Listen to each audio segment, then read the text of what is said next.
A day in my life as a work from home mom. Good day everyone! We wanted to start off our February with a trip together ni Alex as a way na rin to celebrate our 5th anniversary. So after my shift and a quick nap, nag-ready na ako para umalis. 1 PM pa naman ang flight namin so naganda na lang muna ako ng salad para hindi ito mabulok sa fridge.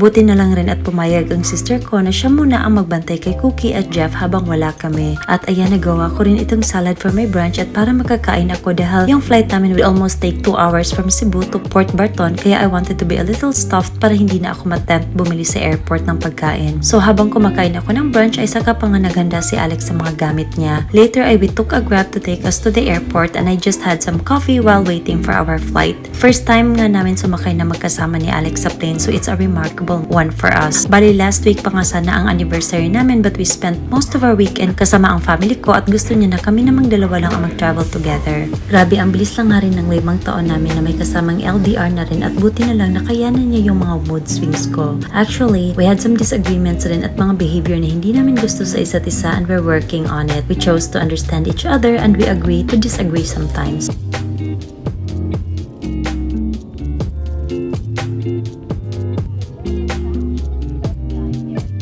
Nakarating rin kami sa San Vicente Airport and we took a tricycle para makapunta sa port that would take us to Port Barton. In all fairness, ang linis at maganda yung port nila dito at sumakay kami ng bangka na 10 passenger capacity na magdadala sa amin sa Port Barton which took 45 minutes or so. Pwede rin namang mag-tricycle from airport to Port Barton pero it would take more than an hour at hindi daw masyadong maganda ang daan papunta doon so ito na lang ang sinakyan namin. Total almost the same lang naman yung price.